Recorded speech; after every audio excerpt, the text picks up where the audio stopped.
ঐতিহাসিক ৭ই নভেম্বর জাতীয় বিপ্লব ও সংহতি দিবসে দেশবাসীকে জানাই আন্তরিক শুভেচ্ছা ও অভিনন্দন। ১৯৭১ সালের ২৬শে মার্চ জাতির ক্রান্তি লগ্নে যে মহান নেতা বাংলাদেশের স্বাধীনতা ঘোষণা করেছিলেন, আমি মেজর জিয়া বলছি, সেই একই নেতা ৪ বছর পরে জাতির ক্রান্তি লগ্নে আবারও ঘোষণা করলেন, আমি মেজর জেনারেল জিয়া বলছি। আমাদের ভারপ্রাপ্ত চেয়ারম্যান জনাব তারেক রহমান বলেছেন, ৭ই নভেম্বরের বিপ্লব শুধু মোড় পরিবর্তনকারী ঘটনা নয়, এদেশে আধিপত্যবাদ বিরোধী জাতীয়তাবাদী রাজনীতির অভ্যুদয়ের সূচনা। সে সময় বাংলাদেশের সার্বভৌমত্ব বিপন্ন হয়ে পড়েছিল। মেজর জেনারেল জিয়াউর রহমানের নেতৃত্বে বাংলাদেশের সাধারণ মানুষ এবং দেশপ্রেমিক সেনাবাহিনী তাদের এই ষড়যন্ত্র নস্যাৎ করে দেয়।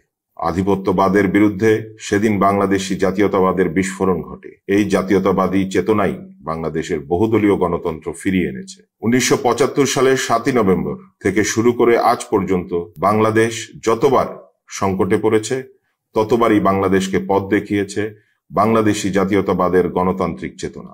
৯০-এর গণ অভ্যুত্থানে দেশনেত্রী বেগম খালেদা জিয়ার নেতৃত্বে বাংলাদেশে গণতন্ত্র ফিরে এসেছে। ২০২৪ সালে ফ্যাসিবাদের বিরুদ্ধে লড়াইয়েও পথ দেখিয়েছে এই বাংলাদেশি জাতীয়তাবাদী চেতনা। দেশনায়ক তারেক রহমানের নেতৃত্বে গণতান্ত্রিক রাষ্ট্র নির্মাণের দ্বারপ্রান্তে বাংলাদেশ। মহান আল্লাহ তাআলা যদি সুযোগ দেন, তাহলে দেশনায়ক তারেক রহমানের নেতৃত্বে আমরা বাংলাদেশে আবারও জনগণের কাঙ্ক্ষিত গণতন্ত্র প্রতিষ্ঠা করব ইনশাল্লাহ। সেজন্য দেশবাসীর প্রতি আহ্বান, আগামী জাতীয় সংসদ নির্বাচনে আমার গাজীপুর ২ সহ দেশের প্রতিটি আসনে ধানের শীষ মার্কায় ভোট দিয়ে জয়যুক্ত করুন। আল্লাহ হাফেজ। বাংলাদেশ জিন্দাবাদ।